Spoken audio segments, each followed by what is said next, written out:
What is up, guys? This is Alex from First Figures. Hey there everyone, this is Troubles. Who do we have here? Spyro the Dragon! Boom! Of course, this is a PVC. It's not a resin. It's a true form PVC. We'll talk a little bit more about that a little bit later on. But Chocks, how sweet. We're here now finally talking about this project.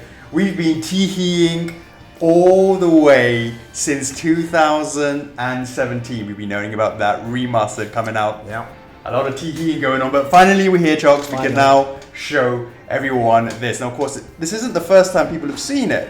We actually debuted him at Gamescom 2018, which was just, of course, in August of this year. And, you know, a lot of people certainly who came onto the stand were like, oh my god, it's Spyro PVC, and boom. You know, very, very happy with what they saw. And hopefully you guys like what you see here. But yeah, Chocks, it's been a long time in coming. It's been a long time. Everyone's hyping up for it. There's a buzz going around it because obviously Activision is releasing the game. Sure it's not Sparks' wings, that's what the buzz going on. Yeah, so, you know, Activision with a reignited version of Spyro the Dragon game coming out soon. So, yeah, perfect timing. Love it. Absolutely love it. Alright, cool, Choc. So what are we doing here? Well, these are the making of documentaries. If this is the first time you've ever seen one of these, we do a whole range of these things every time we put a new product up for pre-order or for launch. We go a little bit into about why we're making it and some of the design choices. And of course, Chocks, we answer some of those questions. That's right. So if you want a question answered from us, make sure you join our First Figures Official Collectors Club on Facebook. In there, when Alex was saying, every time we make a launch, we post a topic, a thread in there asking you guys if you have any questions with regards to this documentary. So boom. Yeah, I believe we've got quite a few of them. Yes, there's a ton to go through for this one. Yeah, so we don't answer all of them, and of course we will the ones that are better, sort of represent what we need to go through anyways. And of course, if you have any questions, if you're watching this on YouTube, etc., just post a question down below or some comments, and we'll get back to you on that in the comments straight afterwards. Yeah, so please enjoy the documentary. Absolutely. All right, Chocks. All right. What you got for me? Right, first question. Straight in there. No messing about. Brenton Friedley, how long did you know about the remastered game before it was officially announced? What was it, Chocks? I think I was like what's the expression? A giddy schoolgirl when I gave you a call. Chocks, I've just had a phone call with Activision. Spyro Remastered is coming. We had no idea what the name was, but I was giggling. Yeah, I think we were kind of all anticipating it, and we were really excited to see how Spyro looked as well. Sure. Yeah. I mean, well, you know, in terms of knowing that it was coming, we knew it was confirmed. Going through my chain of my records, it's just under a year ago, Chocks. So it would have been 2017 November, I would say. 27 November, I think I had the initial conversation, and I was like, Chocks, oh, it's time to go again. And at that stage, no idea what the name was, no idea about nothing apart from the fact that the details of that stage was pretty, should I say, sort of not very concrete at that time.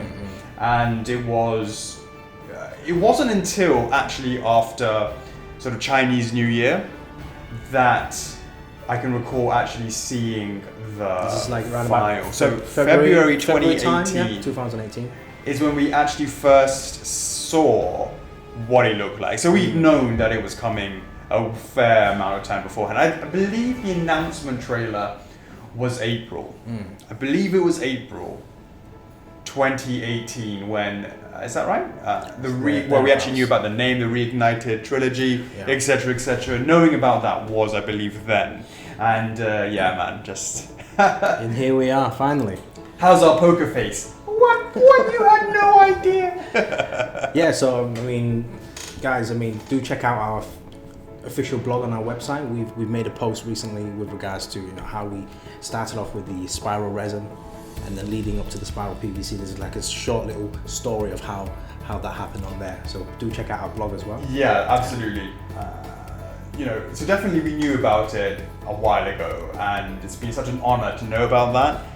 It's we're very blessed in this industry to be able to know about these sort of things, and it's both a blessing and a curse. Of course, I want to scream it from the top of the mountains, but not allowed to do that. Keep silent.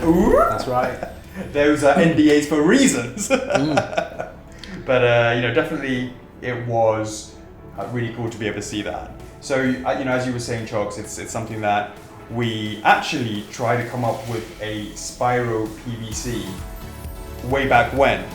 So you talked a little bit about that blog post. Well, I'll just give a bit more of an expansion on that. So we had done Spyro resin in 2017 in July. And it was pretty soon after that we had the initial conversation with Activision, because I actually asked people if they wanted to see a Spyro PVC, just generally, back then. And I think over 1,000 likes for their post for yes, meaning that we wanted to have a conversation with Activision about that. But unfortunately, we were always said no. We were always told no. And so there was definitely those conversations that we were having with them ever since July 2017. So I'm not quite sure whether or not my contact at Activision was like, oh my god, Alex keeps hassling my ass for Spyro PVC. Should we just like make a whole new game, like a remaster, just to start them up? Maybe that's the reason why we have the remaster game. No. Maybe not quite sure that's what happened, but definitely the news of it having every few months, hey, just checking in. The times, it wasn't a definitive no, it was a not right now. Yeah. Now, I don't know if it was a not right now because they knew that they were working on it, or just because the whatever it was, but the point was, certainly I kept going every few months, hey, just checking in about that. Is the timing right now? Is the timing right now? And then finally I was like, is the timing right now? Expecting a no, but oh yes, but by the way, yes, we have a... So they were ready at the time. Yeah, absolutely. So I was just like, oh my god, my jaw just dropped, etc., etc. I was like, oh man, this is going to be sweet. And so we knew that we wanted to do a Spyro PVC way back in July 2017. We weren't given the permission to do it until we had that conversation that it coincided with the announcement of the Spyro reignited, remastered, etc., etc. So that is how we're here now. Spyro was something we wanted to do for the longest of time. So boom, here we are, that we can actually finally be here and check him out. There he is. Let's give him a spinneroonie, yeah? All right. Next question from Damien Bell. What was it that made you want to make Spyro as the first in the new line of TF PVCs, where they are now going to be numbered in this expansion of the PVC range? So let's just talk a bit about the history of the PVCs here at First of because we've been predominantly known as a resin company, but that actually is, definitely, I would say, if you were going to have to name us as a type of company, it would definitely be resin, at least for now.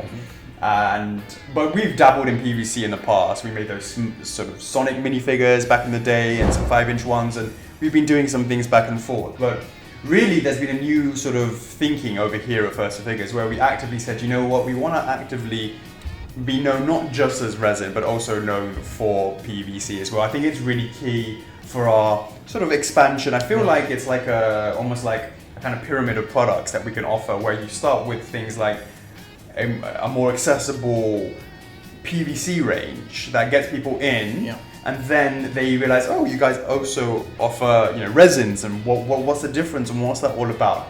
And then you have this sort of idea of these sort of PVCs and resins sort of being as in kind of how shall I say, part of a family of products. And then I think in the future we'll see some plush ranges coming out from us. So First Figures in the future, I think, will not just predominantly be known as just resin. It will be actually a multitude of different products. That's where I want to see the company go in the future.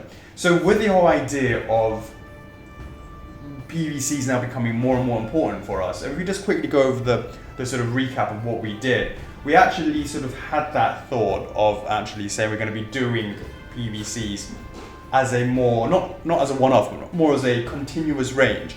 That really started off with the Breath of the Wild link that we made way back in 2017, and that came out March time? I believe it was March. Yeah, it's coincide with the Switch launch. That's Switch release, correct, And then we followed that up with Crash Bandicoot, obviously with our relationship with Activision. We developed that with them, and subsequently we introduced our SD line, which was from Dark Souls. Of course, you have Artorias, and we have Solaire. Now these are the 4 first offerings of the products that we're doing. Now, when we actively started saying that we want to do more and more of these PVCs and we want to actively have that as a range for us, all of a sudden, when we start talking about our products, there's no point, we can no longer just simply say, oh yeah, we're working on a Spyro. Before Chocks, you could say Spyro and it could just, it would always be by default mean a Spyro resin by default, because that's what we're known for. Now, it's not okay just to simply say we're working on a, let's say for example, an Artorias. I'll give you an example, right, an Artorias. Now of course, yes, we made Artorias in resin, but we also made an Artorias SD. Now the moment you say SD, you know it's actually not a resin, it's a PVC piece. Now, if we ever went and made, let's say, I'm not saying it's happening at all, but I'm just saying, for example, a Artorias in a normal proportion, but in PVC, I would call it an Artorias TF. So PVCs are now broken down into 2 types. The first type is, as we talked about, are these TFs, where the characters are exactly like it's supposed to be from the game, from the movie, from the anime, whatever it's supposed to be. It's supposed to look just like it. We call it TF to represent true form, and we know that it's a PVC. Now we can also say SD, and SD is super deformed. And then you know it's a PVC, it's a super deformed with a big, sort of enlarged head, that cutesy style. Now that, of course, is also a PVC. So no longer can I just simply say Artorias. I can say Artorias SD TF. No longer can I say just Spyro. I might need to specify Spyro TF SD resin.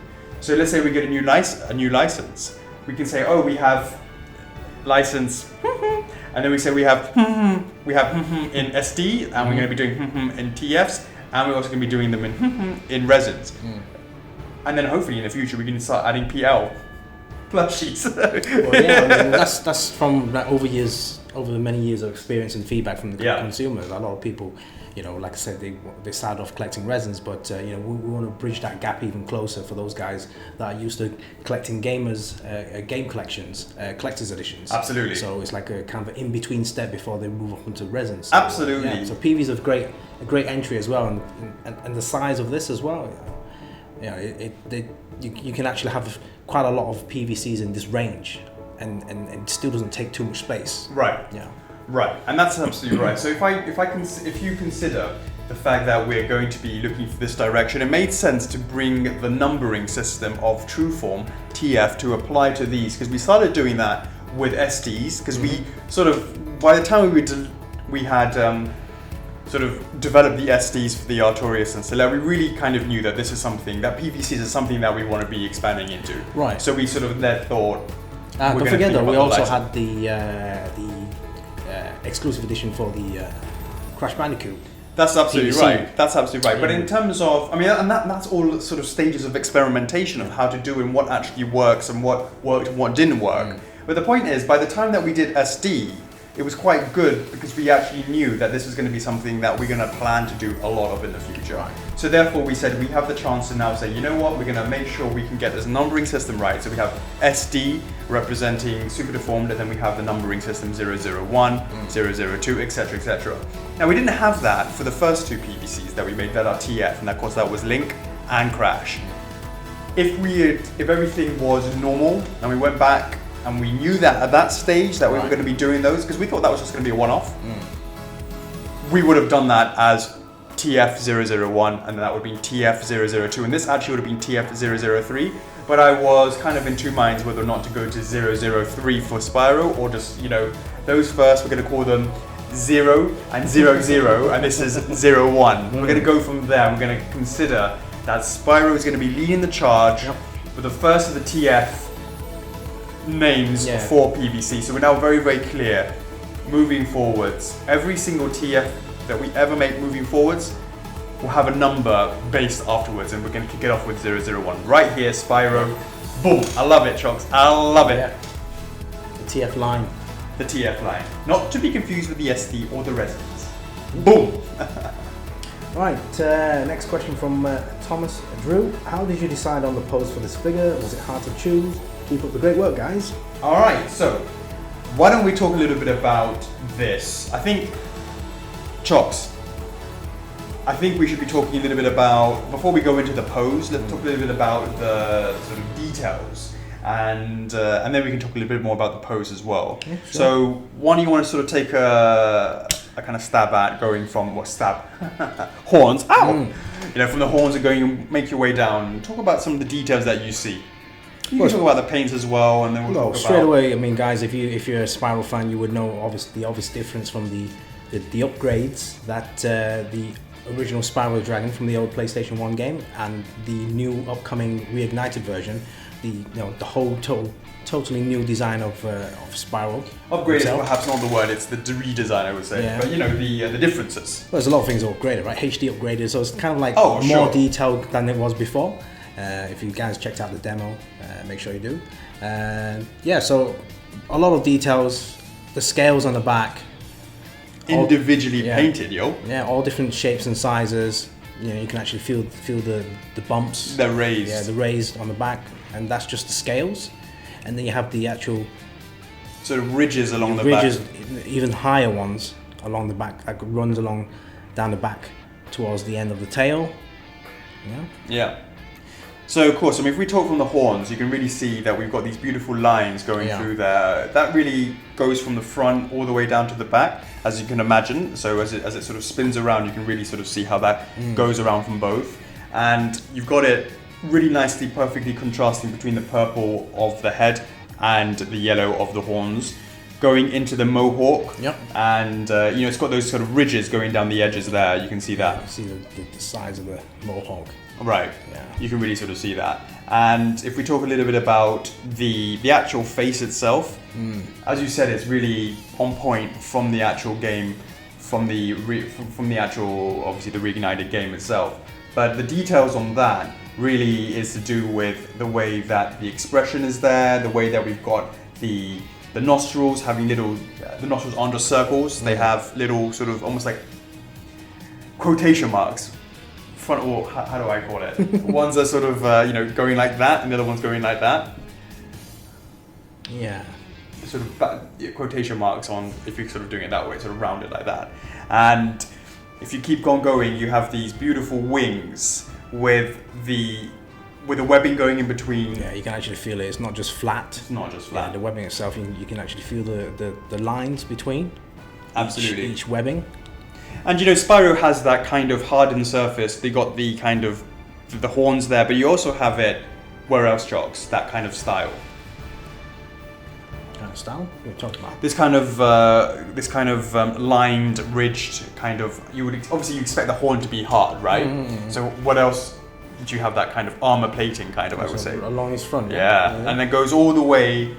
If you all the way. All the way underneath the belly, all the way up until the bottom of the tail. Bottom of the tail. So it goes all the way from neck, all the way down to the bottom of his tail. That's got that same sort of feeling, Chocks, of the hardened kind of horn, kind of armor kind of effect. I would sort of say that you have that kind of material with that. So you can really kind of see how the kind of softness of the sort of leathery kind of feeling of the mohawk kind of matches with the same styling of the wings, and of course you have that kind of armored look from the horns that you've been applied here. Activision Toys of did a great job reimagining that, and hey, it's no credit to us, it's all credit on them, and we just basically took that and applied it to the model itself. So their designs were fantastic, and I love to see how that really kind of get translated well into the figure itself. And again, you have that kind of circular tail going on over here. That's the same kind of thing that you have for the wings, for the mohawk, that kind of style. But you know, I definitely really enjoyed making this, seeing that, how that came across. And again, you also sort of feel that kind of ridge. You know how like you have a kind of chest bone going down here that's a little bit more pointy? That was something that was quite particular. We wanted to make sure we had that in the piece as well, and that's still, can you see it right there, Chocks? Yeah. Going kind of, having that kind of, that sort of point kind of there. Point. It's sort of, yeah, exactly right. And hey, the details, as you were saying, of the scales, of the different colors over there, it's giving not just one tone of purple, but you actually see, can you see all the different kind of shadings in there as well, I mean, the body itself is one purple. Then Right. you get the scales a much darker purple. and then you get the actual, what do you call them? I would say the spine ridges. The spine, yeah, they're a different type of purple as well. And if you consider the shading going down it all, the shading along in the face, in the grooves, along here on the back, and we've given his feet very slightly darker. Shading between each kind of a toe, right? Each feet, claw. Right. Absolutely. And that shading effect has really gone all the way throughout the entire piece. You see shading going all the way. It's not just one yellow for the horns or the mohawk or the tail or the wings. Yeah. You know, or the oranges there. It's full of shading effects. It's shading around like between the armor and the actual the seam down the neck, and then the shading around the face just gives it extra depth. Yeah. Otherwise, it's really easy for it to look a little bit cheap if you don't have it. You need to have that kind of depth to it to really sort of bring that out. And but can we just focus on those eyes, Chocks? Look at those eyes. The way he's looking at you. Yeah. It's nice and glossy. It's lovely and glossy. Yeah. And the actual eyes themselves, it's not just one color black, it's not just one color purple, it's got details in there. Talk a little bit about what you can see. Yeah, so like the top of the eyes kind of like starts off a little darker purple, and it goes kind of like, because of the shading. Yeah, the black graduation effect, graduation, it goes all the way down, and it's much more of a brighter purple down towards the bottom. Yeah. And then around that, on the outer side, is a darker black. Yeah. So you have that purpling effect you were talking about within a black circle. Yeah. And then on top of that, you obviously have the pupil itself, which is black, and then you have a white highlight. Add a little bit of gloss, add a little bit of shading around the actual whites. Yeah. All of a sudden, and the eyes are really important. It gives that a little bit of a pop, a little bit more of a concentration, a little bit more of that focusing. A bit more soul to it, a bit more character. Yeah, for sure. Now, let's talk a little bit about the pose. Here we are. Now, he is a animal. You're not talking about, when you talk about,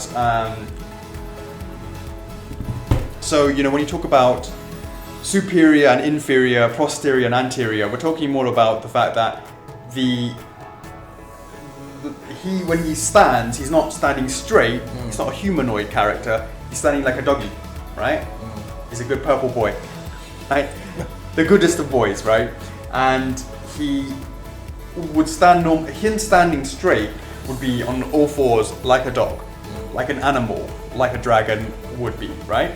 So the idea is he isn't particularly tall, but he has that sort of depth that most others wouldn't have, because he is, as I said, it's front and back rather than up and down. Now the pose of himself, he's quite... Do you remember when we got those files from Activision? We went through a lot of the different choices for the animations that they had, and it was really useful. And ultimately, what's quite interesting is we made this pose because we had an absolute timeline to get towards, which is to try and coordinate it coincide as close as we could with the game release. And the idea that we would have gone, if everything was being equal, maybe would have done it, was based on the cover, right? But we didn't know what the cover was going to be like, and we were given absolute full autonomy to be able to choose the pose that we wanted to do with Toys for Bob. We're really happy to work with us with that, and which obviously we really appreciate. We based that off of a really little bit of footage that we got, and the fact that he's running around. Of course, there are gems in the OG game, and there were gems in the remastered version, of course. So it made sense that we wanted to bring something from the world and bring it into the actual piece itself. So there we have him with the crystal gem on his, obviously he's holding it, he's protecting it, it's his plaything, etc. He's collected it, and he's looking really happy as a result. Now talk a little bit about that gem, Chocks. It's not, one of the problems we had originally, Chocks, was, do you remember, it was very rounded. The edges of the gem weren't that sharp, crisp, diamond cut, crystal cut kind of finish that you would expect. Now that's not quite the case here. What do you think, Chocks? No, we went back to the drawing board and make sure that we weren't going to make it too smooth. We had to be really clean, sharp angles. Yeah. Absolutely. Yeah, so adding it to it, as I said, it was really important to give it that little extra element from the game into this as well. Yeah, I mean, back on the pose we were talking about, right? It's like he's not really in a defense mode or an attack mode. He's just like relaxed, just grabbed his gem. Happy. Yeah, got a smile on his face. Sitting down on his rear hind, just yeah. You know, it's of course it's important to talk a little bit about his smiling expression that he's got there. That's why he's in that relaxed state and he's happy and everything's good with the world. He's not. No one. It's just like having a pet where if for example a dog, if the dog's happy, the tails will be wagging, pointing over. It's kind of like really happy. This is just before he finds out that Nasty Knock completely changes all of his family into like crystal dragons and stuff. But yeah, I mean, yeah, it's like you can imagine him, very happy with himself, flapping his wings and his tail waggling. Yeah. Yeah. Absolutely. All right. Next question from Brandon Rostello. How did you decide on the base? So that's quite an interesting conversation. I know that when we did the initial reveal over at Gamescom 2018, a lot of people were like, oh, it should be painted green. And here's an interesting thing. People are saying that because they think that it's more representative of how it is. However, when you play the original Game Shocks, the green grass was completely flat because that was the technology back then, right? You're running around in a PS1 era kind of sort of layout and landscape. It's going to be all green and it's flat, representing grass. And this is not actually from that area. And to be clear, we designed this, developed it based on the information we had at the time, pre-alpha footage, or alpha footage, whatever it was at the time. So this is going back February, so it's quite early on. And the homeworld that he's in has grass, and it's beautiful long grass, because that's the technology nowadays. On a PS4, you can definitely get the grass going on, right? Now, when he's running around, he goes off that section, off the grass section, he kind of goes in a cave area. And the cave area is this beautiful purples and this kind of floor purple and pinks that we have over here. And that is what this is based on. There is no grass in that area. It's not green and it's not supposed to be raised. It's that kind of pathway within a kind of cave system. That is what this is really based on, Jogs. And that is the reason why we're not just making it green, because it doesn't make sense. The grass is represented by real grass now in the game. So, that's assuming that's what made it to the final cut. But based on the footage that we saw, that's what it was up, and that's the reasoning why it is like that. Now, I can understand that people were a little bit surprised about that, but hopefully you understand now the reasoning and the design reasons behind doing it this way. It's based on an area of what we saw from the footage.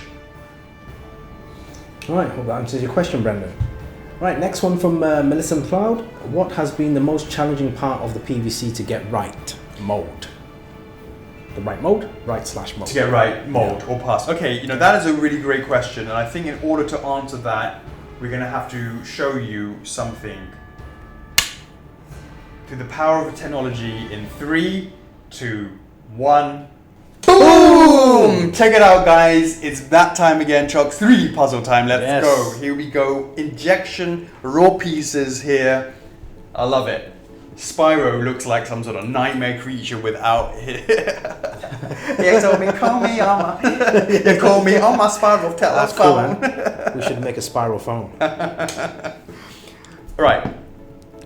Before we keep on going, let's think about let's build up this thing, because right now it's looking pretty nightmarish. Let's go with, what do you want to go with first? The eyes? Oh no, let's go with I guess the horns would make sense. Yeah, so we got the horns are over here. I'm in. Interesting. Okay, actually you need to do it at the same time as the helmet. Sorry, the helmet. You got yourself the... Really? At the same time? I don't have to. No, you don't actually. What I'm seeing is, because of the way that they connect through it, actually I'm just saying there's a little gap, an extra gap there. We do that for extra glue space. If you see that, Chunks, when you put that on, oops. Can you see there's a little gap there in between? Do you have that on yours as well? Yeah. It allows for a bit of glue to pass through to make sure that you connect both sides, including the horns. So you got your horns in? Yeah. Yeah. And this one is over here. All right. There you go. There you go. So far, so good. Super horns. Yeah. It's like charge. Yeah, I know, absolutely. All right, so the next thing to do is let's put in his eyes. Now these eyes are separate pieces like this. So go top down, right? Okay. Look at his eyes, they all connect like this. How random is that? But the way that it's been done, because of this ridge at the front, we can slice that in there, slide that bad boy in, and he nicely slots it. That's it. Angle it straight up. Yep. Yeah, got it in. All right. And once it goes in, it's like a perfect fit. Yeah. The way you can see it from the bulbness coming from the side. It's got to get that circular coming out, that protrusion. The mouthpiece. Let's add that in there. Now remember, guys, all of these are being used by, the way we do it in mass production is we heat these up to give it a bit of malleability and then put it in together, and it allows for it to be. Yeah, indeed, it stops from that happening. There you go. Alright, so now I've got all together. Yeah, alright. Got some weird colours going on. That's a special variant version. Yeah. Alright, so next is the chest piece. Now you've got to slot it in. You see this little ridge at the top there? You kind of slot it in underneath the neck and push it into the body. So that should. Oops, I just lost that one. I'm gonna put the horns in at the end, right? As we're turning it around, put the horns in at the end. Therefore, that holds the mouthpiece in place. You got yours in? Yeah. Yeah. So after that, as I said, I put the horns in at the end. Yeah, Yeah, put the horns in at the end. Then we have the. I guess we could always slot the tail in, right? The tail or the lower half Yeah, of okay, the body armor. All right, cool. That's my piece there. Lower half. We should be like totally selling these as separate things. Jigsaw puzzles. This is gonna be tricky because the body needs to be flexible. Yeah, you gotta make sure it gets in there. Yeah, you get the idea, guys. So the lower part. You see how that doesn't really fit inside unless it's malleable. You gotta sort of heat that in. Does yours go in? Not really. Not quite. Yeah, not yeah, quite, same yeah. thing for me. Yeah, you need to really heat heat that up. We need to. It's like a rework. bagpipe. You know, like it's like a bagpipe. Right. Okay. Oh my god. So it's kind of like that for now. Right. So we got that like that. Got that like that. Got the head in. It's kind of, yeah, I got it resting here. Like You got it rest in there. Okay, right. So got that. Then we can stick on the tail. Yeah, the tail is like kind of two pieces, like so. Yeah. So again, it's the bottom body bit bottom as well. So we've got that connects to the bottom, and then that of course gets squeezed together at the top with this. Yeah, the tail piece, the tip. Yeah. What? And you've got to almost like do that bit first. Connect those up together, it kind of holds it together first. You got yours working? Ah, you got there it. it goes, like that, like that. Yeah. Be with you 1 second. Mine doesn't go like fully in. And that is because it needs to be at that warm temperature. There you go. Alright, mine's all Yeah, I got it there. Okay, alright, that's in. That holds it together as well. Alright, cool. So now I can slot that in there. Alright. Now we have the base. So we've got the base here. Yeah. Base. And here we have the bottom of the base. Well, This yeah. would be the bottom of the base. Yeah, let's put it on the bottom of the base. And then let's put the feet in. So I guess this one is the one holding.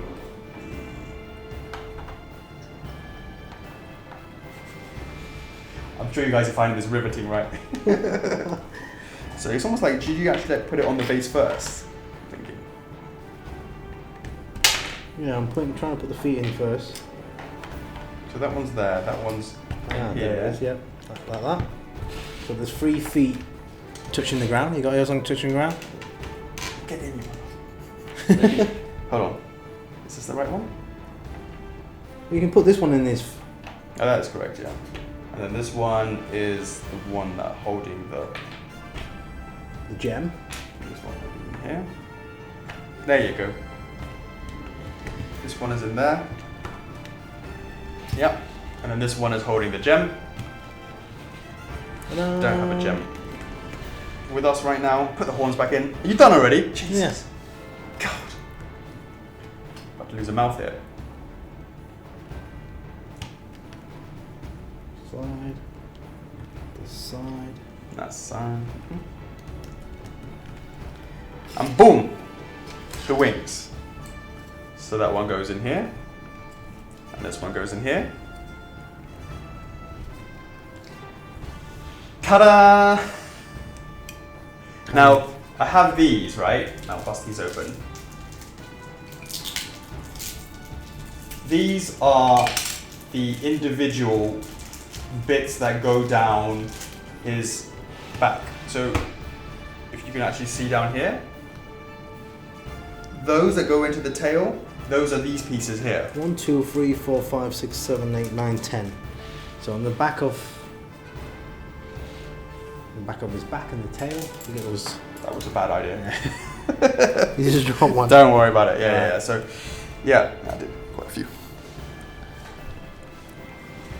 Back. Yeah, so you get an idea that those are done separately and then they're added afterwards. So there you go, Chocks. We have it all together here. Yeah. And, you know, it's a... First one off the production line. Right. Absolutely. So in terms of the challenging part, Melissa's asking, the challenging part was how to do the separation, to do it in a way that we can consider production speed, production accuracy, and aesthetics all in one together. And it was difficult trying to figure out how to do that. And because Spyro is an entire purple color, it makes it much harder to hide those seams and separations because it's all sort of supposed to be the skin color. Whereas if you look at something like Artorias or Link, that's full of natural cuts. Maybe he's wearing a belt, maybe he's wearing a glove, and it's really easy to then have a separation at that stage. For here, there's no such ability, so we've done it the best way that we could to kind of hide it in a way that you can't really, that it's not so obvious, that you can't really see it from the front. Sure, if you look hard enough, you might be able to see them sort of more closely if you're looking for it, but definitely it was the best way to do it in a way that still doesn't change the shape of the piece. I would rather make sure that it have the cuts, but make sure it's exactly how it's supposed to look like in the game, rather than slightly changing it. Why, you know, instead of having this sort of bring it out. I can't even begin to tell you how horrible it would be looking like if we were to change it in a way that means it could come out of the mold without having to cut it. It would look not like Spyro, basically. So that's the reason why we definitely wanted to make sure that it was represented correctly. So yeah, that is. I'm counting roughly over 30 pieces. There's 1, 2, 3, 4, 5, 6, 7, 8, 9, 10, 11, 12, 13, 14, 15, 16, 17, 18, obviously 19 is the base. Yeah, and the 10 bits on the back. 10 bits on the back. With the 12 on the back, did you say? 10 or 12, I think it's 10 on the back. Yeah, it's 10, 2, 3, 4, 5, 6, 7, 8, 9, 10. Yeah, so 30. And you know, it's definitely something that's we wanted to do that, and that obviously makes it more costly because you have to separate into more pieces. The more pieces you have to make, the more molds you need to make. And the more molds you need to make, they're pretty expensive, Chalk. So, but in order to make sure that you have those beautiful clean lines every time. So, for example, the beautiful purple and the yellow. So many times you'll see on other PVCs, they won't separate it. Now we didn't need to separate it, but if you didn't do that, you would have to spray paint it, and it would be very easy for that to be overspray. And sometimes you'll see that where you see the spraying line is not perfectly in line. And of course we do sprays every now and then, but where we can, we try to separate the pieces. And therefore that allows us to completely spray paint the separate chest areas, you've got that chest area here, for example, any of that piece, spray paint it, and then once you put it onto the purple, and that the purple is all spray painted as well, it's a beautiful, perfect line because they're never painted together. So next time, go and pick up one of your PVCs that you've got sitting on your shelf and go and look at the lines. See where you see if there's overspray. There's no reason for us to do this and separate this unless it's for us to be able to make sure you have the quality of the painting. You could have absolutely not needed to separate those spine areas. You could have not done that, but of course around the edges of it, you will find that more than likely there will be overspray. Where it shouldn't be that different color purple, it is, and vice versa. So that is really key. It's the separation that makes the difference, and it's really important to get that done in that way. Which is the reason why you see over 30 pieces for that, and that's the reasoning behind it. Right. All right, yeah. Moving on to the next question. Yeah, I believe so. All right. So, Catherine Foy, is there a chance you could show us the development of the design of his packaging? I think that's a great time to actually show that, and I have it right here. Let me just bring that over here.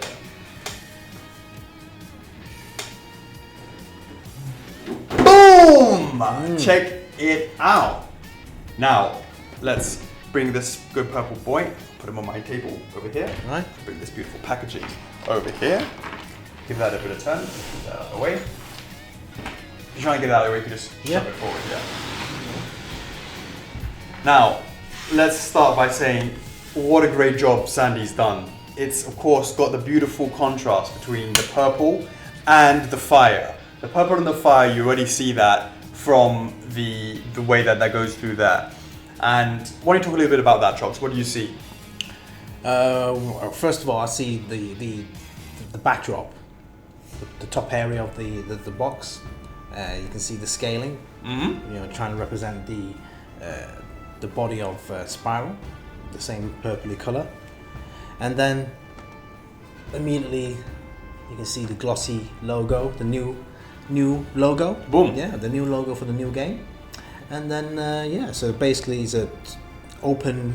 There's 3 sides, which are viewable from 3 different angles. So it's Hi, Chox. Yeah, I can see you. Yep. So basically, you can see the front and sides of the statue from these angles, and then there's also a window at the top as well, so the light could actually shine through it, and so it gives the option for those guys that want to keep their statue in box. Yeah. Yeah, for those guys that want to. Otherwise, if it's kind of hard to sort of see it. Yeah, but if you had the light or torch shining through it, you can see everything in there, and then there's a cutout in the front of the clamshell, so you can actually see his face cleanly and clearly. So we want to keep this kind of tradition in our PVC range, where we have options for guys that want to keep things inside the boxes whilst they can still admire the statue, and the ones that want to take them out of the boxes. So everything's all nicely thought out, and these will look great with the other range of PVCs that you have from us, because with our design we have the actual profile pic on the bottom left hand corner, and then you have the main character name or the title, and even our new TF logo at the bottom. Absolutely. So this is TF range 001. Yeah. And it's 01 Spy. And the reason why we've done that is it starts with the T, so you got it there. So it says TF 001, and that means it's the first in the TF line. In the TF line, yeah. Okay. And of course, if we'd gone and said that Link was the first one, that would have been TF 001, and then Crash would have been TF 002, and this would be TF 003, but it wasn't. We didn't think about it. We weren't figuring it all out back then. But now it's TF 001, and then we have 01 Spy. And the reason why it says 01 Spy is because you might find that, let's say for example, this is a really popular, and let's say we make another Spyro PVC, right? Or another character from the game, whatever it may be, right? It would say TF, and let's say it's TF number 10, for example. It would say TF 010, because that would be 010, yeah? And then 02 on the other section, 02, and then SPY because it's part of the Spyro range, and that will be the reason how. So you can have, TF 100 and it'd be like number 2 in the Spyro range. Yeah, so it's much easier to define, and it's easy It's really for collecting as well. Easy for collectors to identify the line. So if they only just want Spyro line, all they have to do is just concentrate on anything that says SPY. Everything that says SPY. Absolutely. And if they want to collect everything, then they just look at the TF number, the main number, and exactly go through all that. Yeah. Absolutely. So that's what we figured, which we wish we figured out later. I mean, earlier, I should say. Yeah. So this is very cool. This is just a mock-up. So this is not the final looking box because a lot of it's there, but there's some tweaks we want to do. For example, this was, you got some pictures that we need to update on the back. Right now the gem is in the wrong angle for this one. Mm-hmm. It has the gem angled backwards. Do you see that one, Jox? Oh yes. It should be angled forwards, etc., etc. Yeah. And make some changes. And I think we're taking out the fire in his eyes over there. And cool. look at that expression there. Wow. Yeah, that's it's a totally different one, isn't it? A happy one. Absolutely.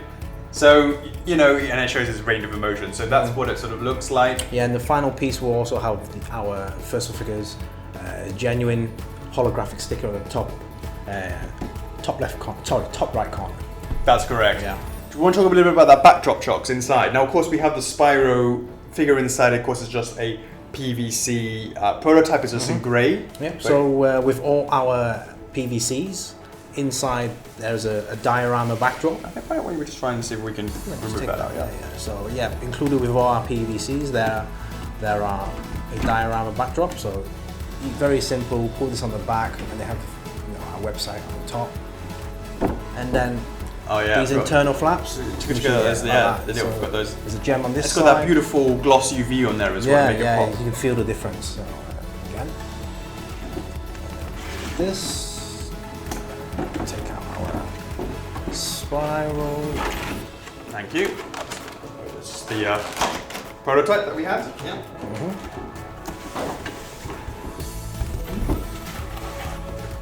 There you go, guys. This is how it is straight out the box.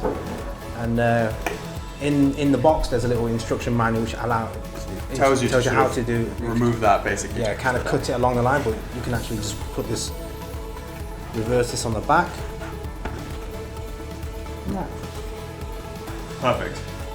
Look at that. Nice little setup. If you want to do it, you can just however you want to do it. Yeah.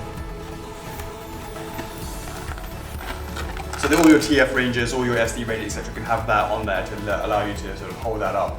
And if that's something that you're interested in, of course, you can have that. And look into that. Boom.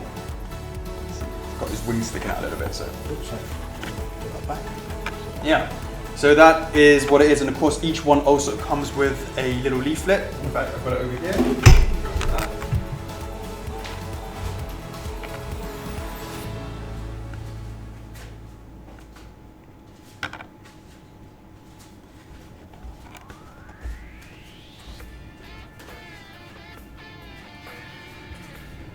These are also subject to approval, etc., etc. And it comes with this little leaflet here, which basically just did a bit on the old Spyro. In it is just telling you what you were saying about cutting it out and putting it like that, Chops, as you were saying. The other thing is just talking a little bit about our other Spyro ranges that we've done, which is the resin stuff. So you can see the Spyro, the dragon resin, and the crystal dragon resin. Yeah, absolutely. And this is where you get your reward points, Chops. So you should always redeem those. Yeah, as a thank you. As a thank you very much for supporting the new line. So you can redeem those reward points on our website. And this is some of our Crash range. So this is the stuff that we've done previously for the Crash range. And of course, join the Collectors Club. All the information on the back of that. So this will be going in part of the packaging as well. So that will be at the bottom of the base, for the insert for that as well. Yep, definitely. All right, cool, nice one.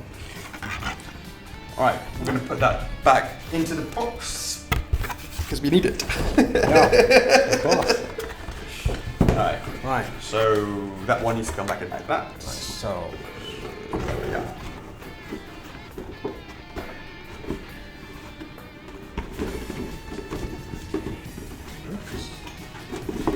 Yep. All right. Here is the piece. Shove that. Put that in there. Whoops. I did that a bit earlier. And then there you go.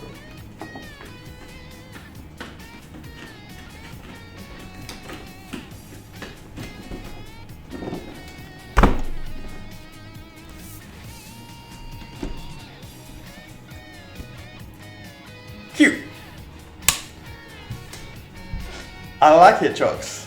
Yeah. All right, shall we go on to the shoutouts, Chocks? All right, cool. Right, so shoutouts, where are they from? So shoutouts appear in that thread that I was telling you about in our Collectors Club, where I will randomly drop a comment, and the first 10 people to reply to that comment will get a shout out from Alex. Really simple.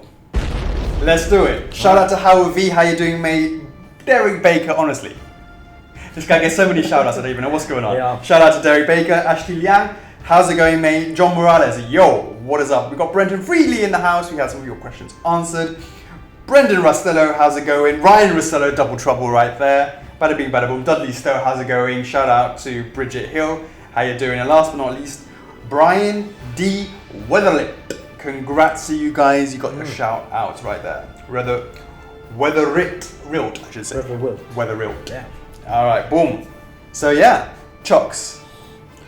You decided that Spyro deserves a space in your collection. You got a nice place ready for your shelf, but you're just not quite sure how big he is. Let's do some measurements. Well, you're going to kick that off, of course, first with the can test. Now, the can test is based on the sizing of a 330 millimeter can, which is more common outside of America, more like Asia sort of areas. Yep. That's one. And that is two. So this is the tallest one because his head's slightly tilted. Boom. It's about there, just over 1.5 cans tall for your Spyro. So of course he's not a big shelf space, so you should hopefully have no issues finding a place to display him with pride. You got some measurements for me, Chops? Yes, that's right. All right, let's go some real measurements rather than can tests.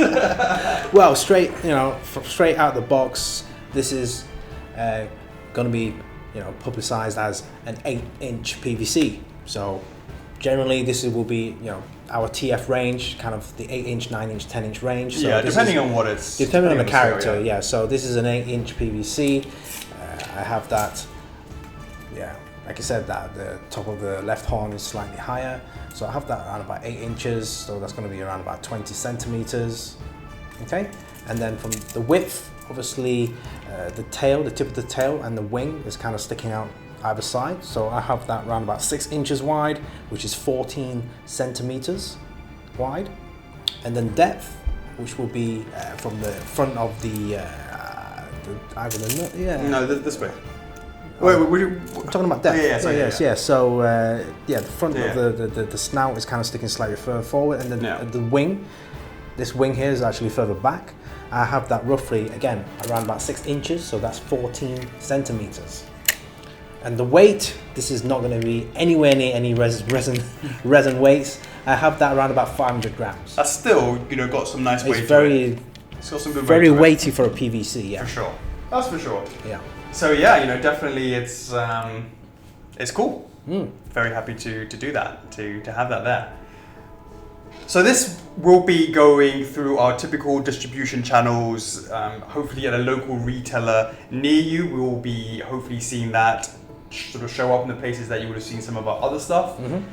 You need to go back and sort of check with those guys and see if they will be, if that's where you be able to find it locally. Hopefully you'll be able to find it. If not, hassle whoever it is to try and get them in for you locally. Or if you're in our collectors club, make sure you ask some of our fellow members where they get theirs from. Absolutely.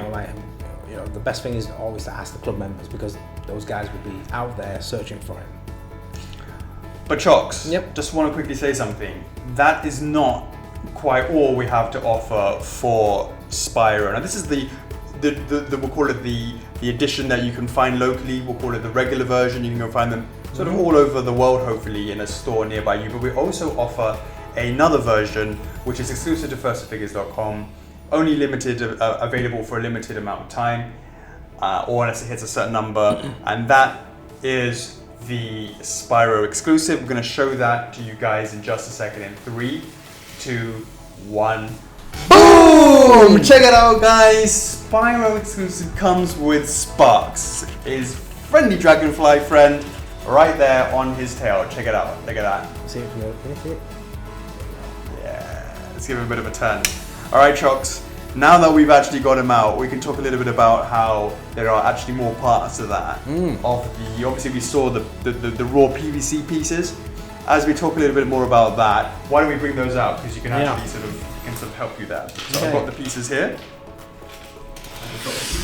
Right. All right. Well, let's of course start with the fact that he's now on Spyro's wing. And the great thing about that, of course, is he really is working. You know, he's such an important part of Spark's, of Spyro's adventures that it really made sense to kind of trying to include him. I kind of got this from the feedback when we made the Spyro resin. A lot of people were like, hey, where's Sparks, etc., etc. And I was kind of like, you know what, that's based on the cover, there was no Sparks on that. But I didn't really have that issue with this because there was no Sparks. No, there was no cover at that stage, and I wanted to get him involved with it. So here is Sparks. Why don't we just have a look at some of the details? We can sort of see that from the pieces that we have over here. Now this is his body here. You've got pieces of that as well? So let's have a look at this. So we're focusing on Sparks right now. So so as you were saying, this is the body. Right, it's got that body. Now let's talk a little bit about I think it's kind of important to look at those wings. Those wings are really kind of unique. And you know, like dragonflies have 4 wings, and usually they're flat and they're behind him and they will just be straightforward. Now we could have done that, but we wanted to kind of give that impression of being happy. So it was important to get that kind of happy expression on his face, which is there. And you can see that when you attach the mouth. We can come back to attach the mouth. If you attach the mouth, you got a little mouthpiece? Yeah. Now if you touch the mouthpiece, you definitely see there's an upward curves in the mouth. You see that he's got a big smile on his face. Oh, you can't see that with my hands. But he's definitely got a big smiling face there. And the excitement we wanted to have, as you were saying, Chogs, the whole idea of wagging his tail is what you would see with Spyro to be happy if you take on that kind of dog trait. Well, it's the same idea for the personality of Sparks, to be happy, to be excited, to be buzzing around. That is where we have that kind of effect that we've done with the wings. So do you want to talk a little bit about that, Chogs? Did you see how we've done that? Yeah, so the wings is basically, for this part, is in 2 pieces here. And to give kind of the motion, there's actually lines along the wings themselves. So that adds some kind of movement to that. I mean, it's much more, it's really hard to see on here, but when you see the painted version, you get the idea of movement.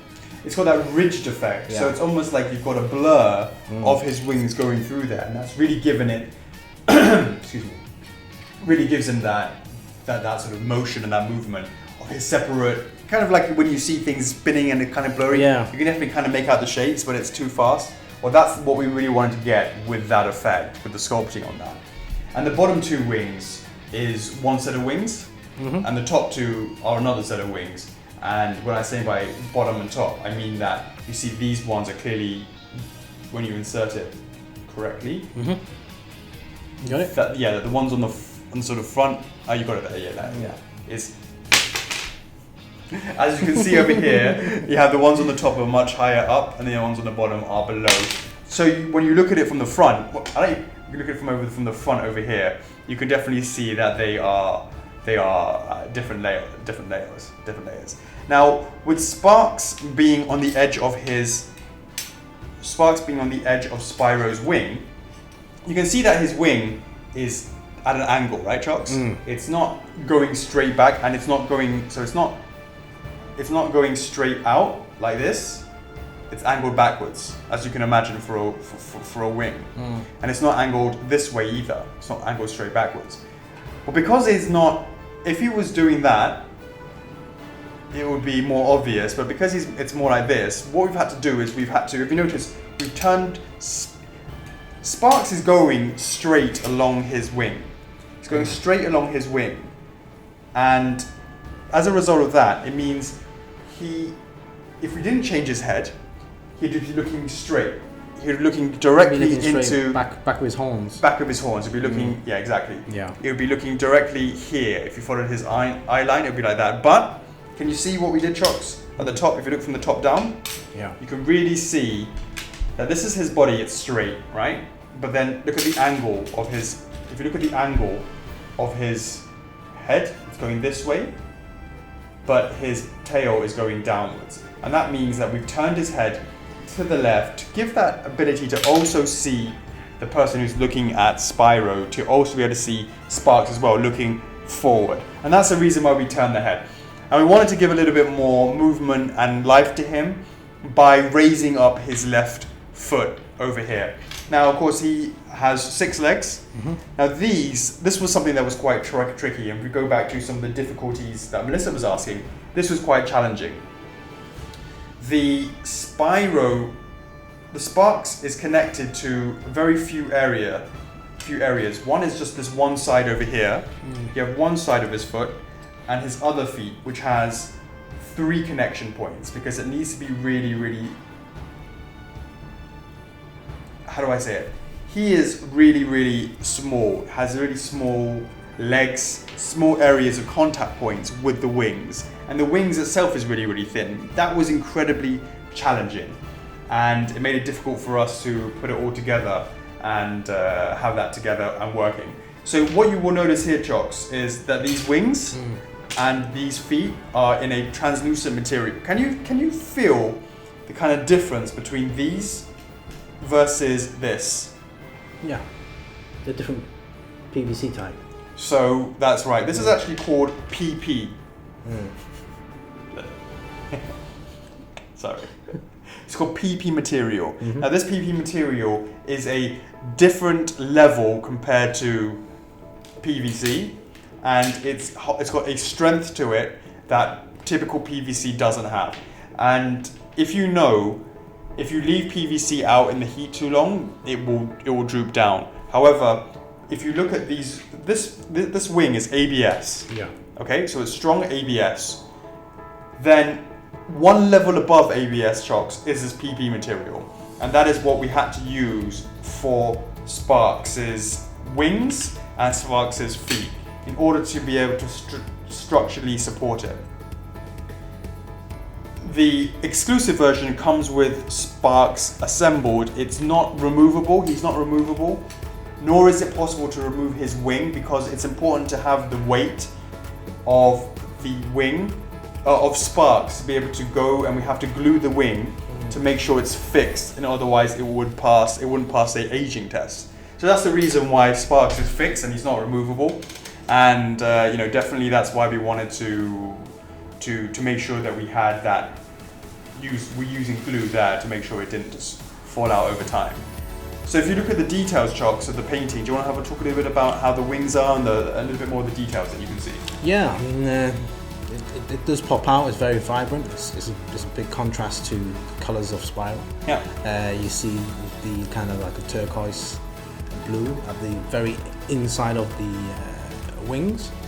That's attached to his back, and then it gradually goes into kind of a pink colour before kind of a crossover, peach. a peachy colour around the edges, right? Yeah. Pink leading into peach colour. Yeah. And that's for both sets of wings. Yeah, and these wings are not flat because they kind of have some curve to it. It gets thicker. It's thin right at the inside, then it kind of gets thicker as it curves into the middle, and then it kind of goes thinner around the edges as well. Just go look at any other dragonflies and have a look at how their wing shape is. It's kind of like this kind of teardrop thing going on. And then you get the same kind of a turquoise blue with the claws, his feet. Individually painted. He has 2 sets of claws on each finger, each hand, so that's a lot of different claws to paint. Yeah.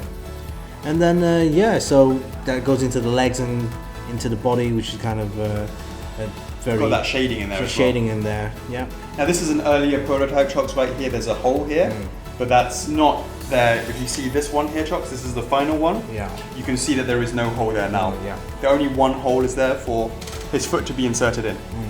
So we had to tweak that because some of the difficulties was he was flopping down, and we had to retweak the way that we were doing it. So that was quite a lot of the times we had to rework that.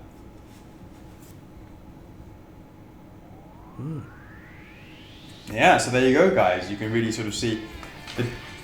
What about the teeth, Chocks, and the eyes and the mouth? Yeah, so again, the eyes are very, very glossy, clean, bright. And then, you can see his teeth. You can see the both the upper and lower teeth. yeah And inside that it's also got color as well. color. Yeah. So yeah, I mean, Chocks, just want to bring over the regular version and the exclusive one so they're going to sort of see together. So Sparks in altogether seven pieces. So that's 37 pieces right there. Excellent. So you can see which, so this is the regular and this is the exclusive version. This one you should be able to find pretty much, hopefully, a lot of places, and this one will be only available on our website. So the PVC TF exclusive for Spyro is not just Sparks himself. There is also something else that comes with, right, Chocks? Yep. So the first thing it comes with is these will be individually numbered. Now on the bottom of the base it will say, right now it doesn't have that there just yet. There are some things already on there that you can see. It says Spyro the Dragon, etc. It will say exclusive edition, and it will also have a number on there where we will be handwriting what those numbers are. For those who are familiar with our resin or our previous Artorias SD, we using the same numbering system where, you know, it's first come first served. This is going to be the first piece of the Spyro TF line. So, you know, if you come to our website during the launch and validate the product, you know, the earlier you validate, the higher chance of a low number you will get. So if, let's say we make, you know, 2,000 pieces, you know, it'd be like 1 out of 2,000, 2 out of 2,000, etc. Exactly right. Now they will also come with 4 little razors.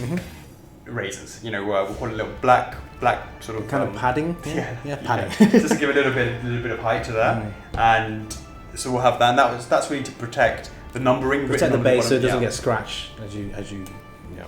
Hopefully you're not moving around too much. Right on the bottom of that. So those would be rows raising it just a little bit. Yeah. And it comes with something else, which is really something that's been quite a hallmark of this line, and that is some beautiful exclusive packaging. And we're going to show you that in 3, 2, 1. Boom! Check it out, guys. The exclusive packaging for the Spyro TF PVC. Boom! It looks great. This is obviously the top of it, but no prizes for guessing what this represents. If we turn that down very slowly, you get to really see the beautiful work. Look at that.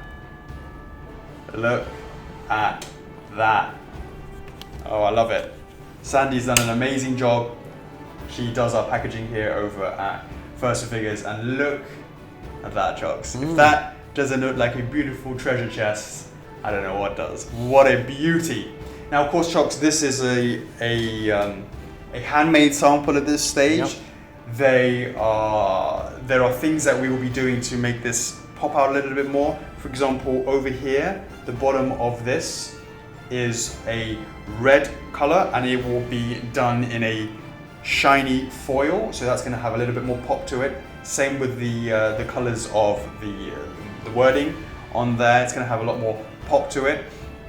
But this one is actually really quite specific to the Spyro design. And of course, if you've seen the game and you know in the game they have those treasure chests, you can really see where we've got the inspiration from, and it's come out really nicely, Chocks. What do you think?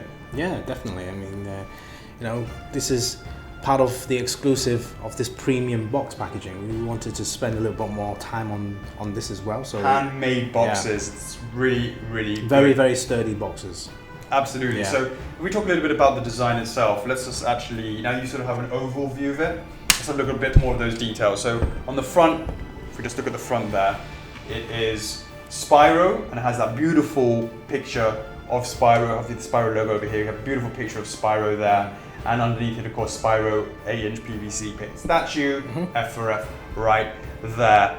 And going around, as we said, just said a little bit there, it says TF, the TF branding information there, and then of course what the character is, and then of course that is Spyro himself. Look at all those gems. Look at all those gems going around there, Chocks. The beautiful, vibrant colors between the red, the yellow, and the blue. really, really makes it pop. Now, as we were saying, Chucks, this is the exclusive version, right? Yep. Now, the exclusive version means that it's going to have a number on it. We talked about the bottom of the base. Yep. So if we actually bring over Spyro back over here. The exclusive version of Spyro. Exclusive version of Spyro, not that one. It's one over here. Just making sure you're watching what's going on. All right. The bottom of the base, of course, as we were saying, will have numbering. Let's say you have number 20, right? On the bottom it says number 20. Well, if you turn this around, numbered, guys. limited numbers, Limited numbered. and then we give that a beautiful turn. This is the bottom of the base, and this will be in a beautiful red foil. And here you have Spyro. Etching of Spyro there. Yep. Spyro information, and here there's a little sort of rectangle, and right now it says there, it says product number above it. It says product number above it, and in there we will handwrite number 20 there as well. Number 20. Number 20, and of course if you look at the rest, of course, there's the legal lines, etc., etc. So yeah, I mean, it's got that beautiful kind of shiny metal look to it, even though it's all just done by printing work, and it's just the beautiful stuff that Sandy's done.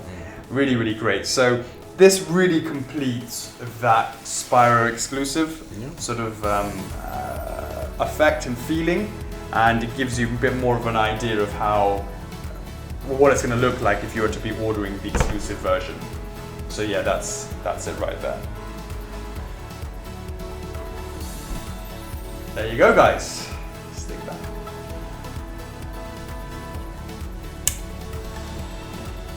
It's not quite in the middle. There you go. What do you think, Chucks? What do you think of that packaging? It's very good, and definitely I can see that in any Spyro fan collection. So it immediately tells me what it is. If you play the game, If you know it, If you know it, you know it. If you know, you just know it. So yeah, exactly. And that's what we really want for the packaging. It's got to be able to be instantly recognizable. And oh man, love it. Now, of course, Chucks, it doesn't just quite finish there. When you actually take off the top, over to you. Now, remember, this is just the sample This is right just now. a sample, but when it comes to the final one, it'll be much more easier to take out.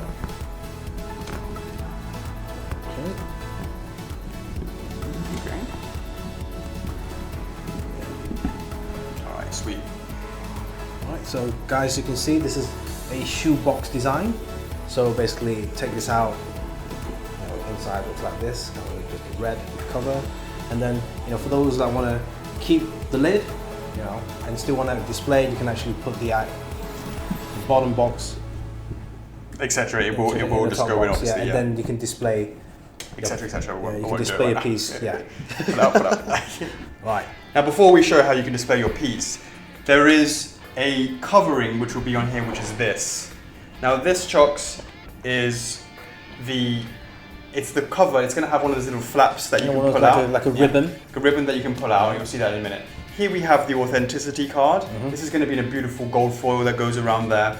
It's a beautiful authenticity card here, which has your number that allows you to register it on our website. And there's some variations. We have something called a day one edition, which means that if you validate it on our website at a certain time for one day, you have an extra bonus card which is signed by yours truly. So you might have one that has a double, and that means you have the same authenticity card, and you also have the day one editions. And actually, that is the authenticity card, and these are the two choices for the day one card of which one we'll choose. So actually, what will happen is the authenticity card will be one, and the other will be the day one edition. So that should make more sense once we have that, again with a beautiful gold foil around there. So depending on if you're day one or not, this is what you will see as soon as you open up the top of the box. Now, once you remove this cover, it's going to be, I'm just going to pop this one out because we haven't got the, so tilt it towards me, Chucks. There you go, okay. And then of course, you have the Spyro in there. Of course, it would be the painted one, and you have it like that. So as Chuckles was saying, if you wanted to keep the box as part of the packaging, you could put that back on it. You would then still be able to see and display your piece. Yeah. Because some people, Chucks, particularly for PVCs, they actually quite like to keep them in the packaging. Now, of course, what do we say, Chucks? It's always best to go in threes. One for play, one for display, and one for a rainy day. And that would definitely be a way to have your one for display. You can have that box up in that way, or even the one for the rainy day, you could also display it just like that as well, that's true, just that sort of way as well. So definitely it really sort of helps and makes sense to be able to show it and design it within the actual packaging itself. So yeah, that's really it, guys. You can really sort of get a better idea of how it looks. Really happy with how that packaging came out, Chucks. Looks absolutely ace. Absolutely ace. All right, I believe we have some more questions, Chucks, before we wrap this bad boy up. Let's put this over here.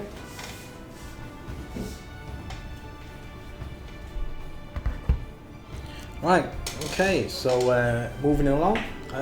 Next question from Maria? Yara. Nanase. Nanase, yeah. That's the reason why he changed his name. Did you consider making a DE? So DE stands for Definitive Edition. That's something we introduced back with the original one, which was done with Midna, and that was back in May, I think, this year. Now DEs are definitely something that we kind of thought about, and it will be coming more and more as part of our ranges moving forwards. This is definitely something that we haven't done a DE for, but in the future, will we see DEs for PVCs? I don't see why not. It just needs to make sense when and where and how we're going to do that. I think that really needs to tie up with our plans for future conventions and how we're going to do the whole thing, because PVCs are very important for our future conventions. Because we still want to keep within the criteria of being easily accessible. You know, those DEs will of course pushing up the pricing up as well. Yes. So the Definitive Edition usually comes with something extra, more than the exclusive would normally come with, maybe kind of like a scenery, something like that. That's definitely something that we have considered, and you know, it's possible that we could do a retroactive DE where we could actually create a diorama that you then simply just, because this is all fixed size, we have the ability to just maybe just slot that in and have that as part of a diorama. Hey, let us know in the comments if that's something that you would want to see. Let us know in the club. Should we create a subsequent DE where it's after the fact, where you just have, it's almost like a diorama thing that allows for you to just slot in your exclusive or your regular into that place? And yeah, something to consider. Who knows? Who knows? Something you can consider. Okay. We've certainly thrown a few numbers, sort of ideas around, but yeah, we're open up for some ideas. Yeah. Okay, next question from Victor Navarro Vilgren. Can we expect more characters from the franchise to get a PVC like Hunter, Ripto, Alora? You tell us, guys. What do you want to see? Do you want to see more of Spyro? Do you want to see more of? Do you want to see Ripto, Hunter?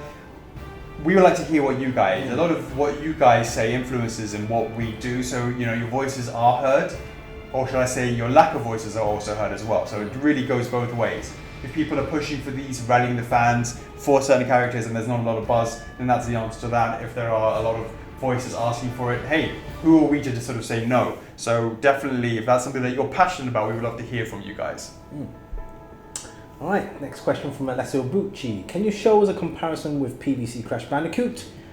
And from Matthew McClory, when designing PVC, did you scale it up to the Crash Bandicoot PVC? So absolutely, we considered both of them at the same time. So I have I have a Crash PVC. It's obviously boom right here.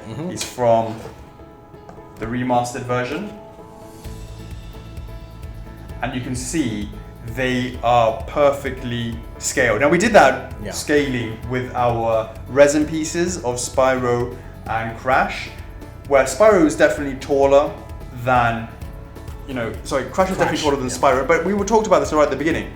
Humanoid standing up versus the depth.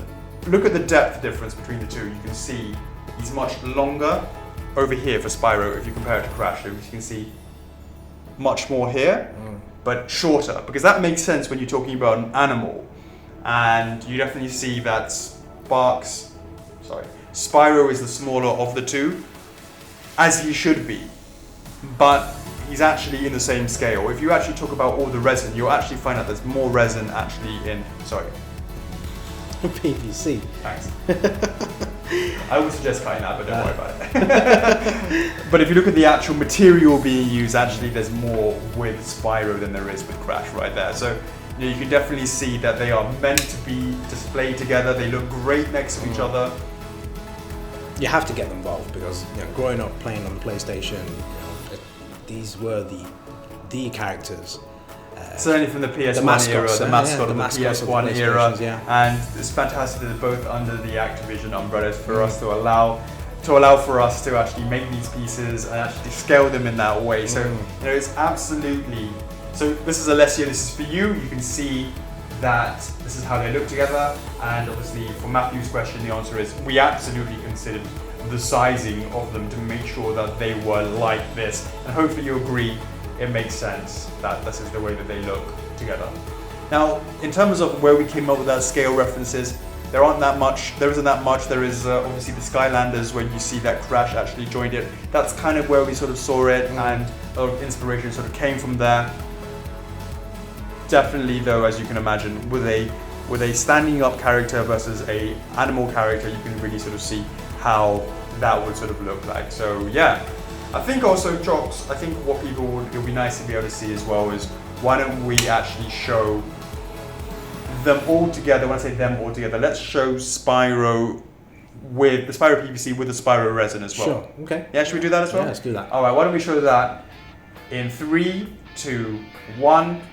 Boom! Check it out, guys. Spyro resin, OG Spyro from the original game with, check it out, the follow-ups, the reignited together in one shot. I love it, Jocks. That is how many years history? 20 years of history? How many years has it been? Quite long.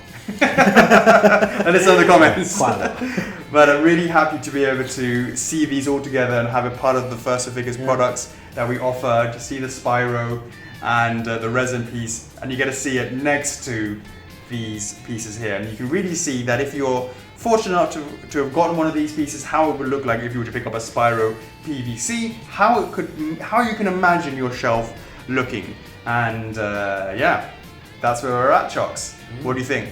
Yeah, definitely. For those guys that grew up playing Spyro, if you prefer the original one, hey, we've got the resin version. And for those guys that continue to support Spyro, we have the reignited version, and hopefully, there's a Spyro for everyone, really. Old and new. Old and new fans. New. I love it. Yeah. I love it. And you can really sort of see the difference between the two now. Differences of the colors, the differences of the design, but you can really distinctively say this is definitely Spyro, of course, this is the OG. You can really sort of see how that translates between the two.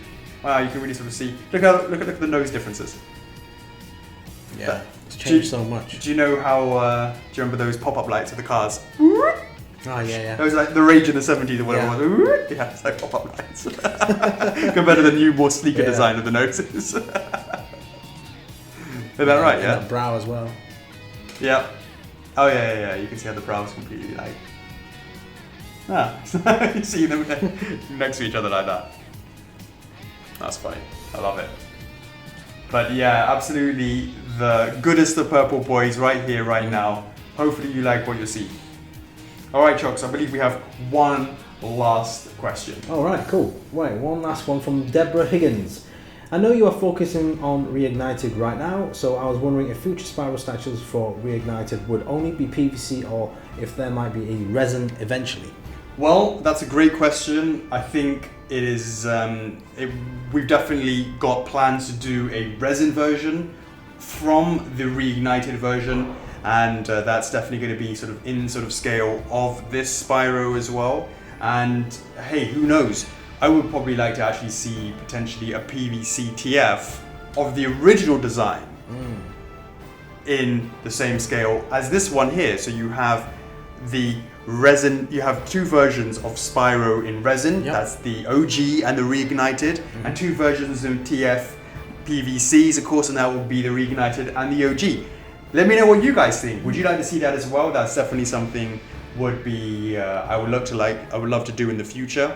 I think it would be a nice little complete set to be able to give homage to both versions of Spyro, because he deserves it. You're worth it, baby. All right, Chocks, that's about it. Anything you want to add before we wrap this one up? Yeah, sure. So thanks for supporting us. Thanks for watching this documentary. And if you're a Spyro fan, please share this out to all the Spyro fans out there. And do check us out on other social media platforms such as Twitter, Instagram, YouTube, Facebook. We're everywhere. Just we try to be everywhere. Trying to be everywhere. Absolutely. Yeah, and we'll be there to answer any questions you have, any concerns with how to purchase, whatever it may be. Yeah. And likewise, if you have any questions in this video on YouTube or whatever, just questions below, we will get back to you on that as well. All right, Chooks, that's another one wrapped up. All right, I'm your host, Alex. I'm Chuckles. F4F is love. F4F is life. And we'll see you in the next one. Peace. Laters.